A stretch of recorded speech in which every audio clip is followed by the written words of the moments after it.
Yo, man, I have to shoot this video. First to say good morning. We're live. We made it.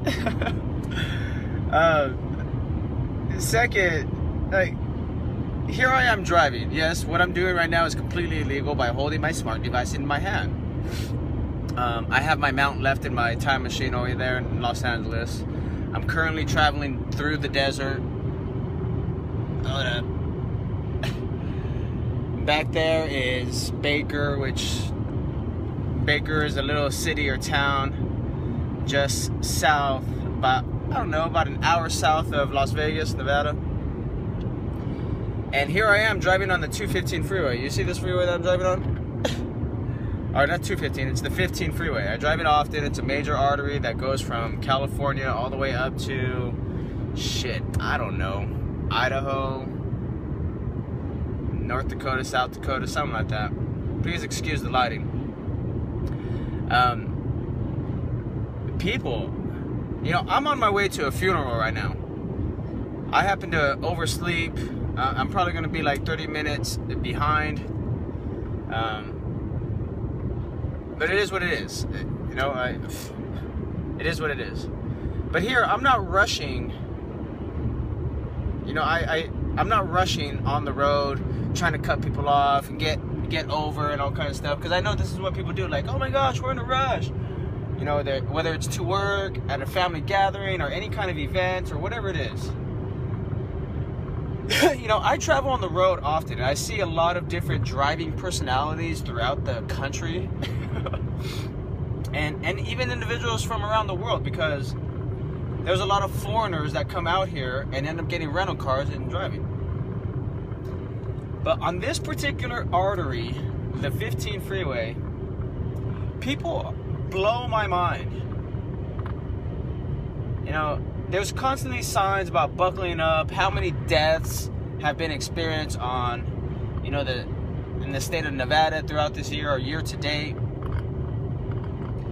And, you know, I let go of this a long time ago. I learned, that's what I like about the road, or driving, what I should say, one of the benefits or one of the learning lessons I've learned while driving a commercial truck is to chill the fuck out. Like, what's the big rush?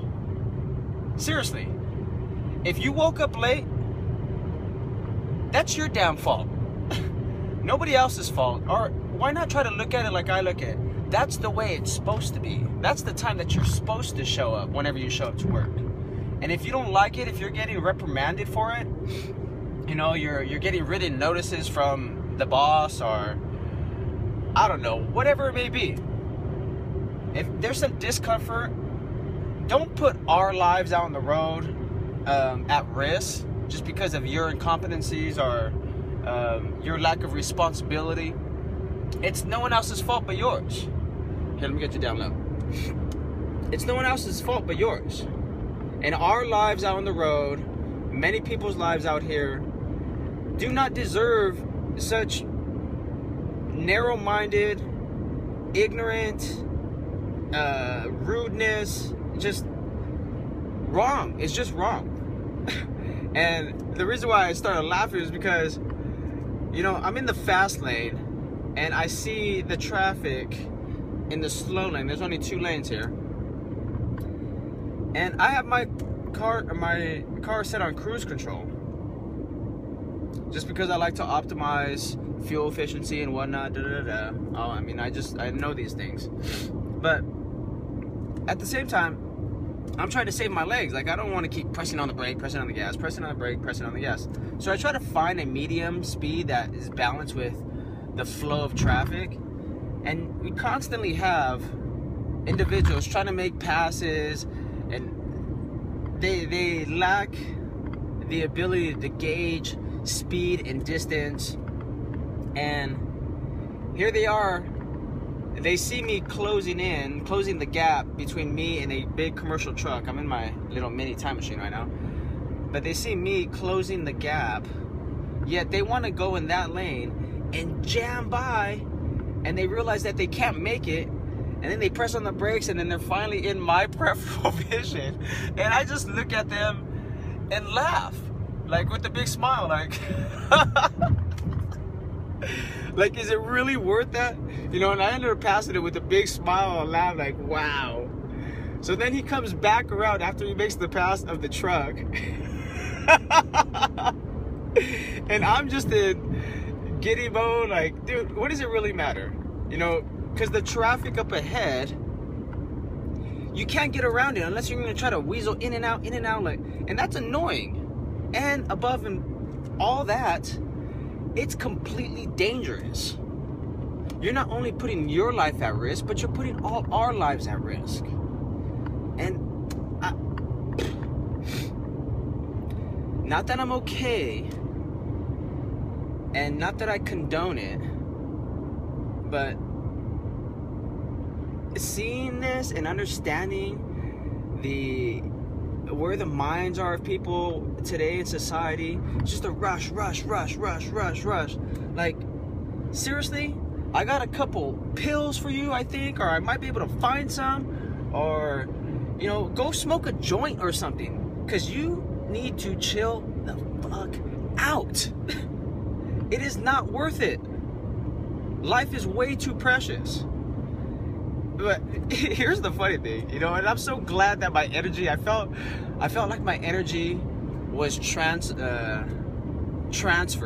because the second time that he came around the side, him and his co-pilot, they realized, like, what idiots they were, because I had nothing but the biggest smile on my face instead of like that proverbial "fuck you." They're like, this guy's actually cool. And they actually smiled and laughed too. But yeah, I wanted to shoot this video. Here it is at 6:25 in the morning.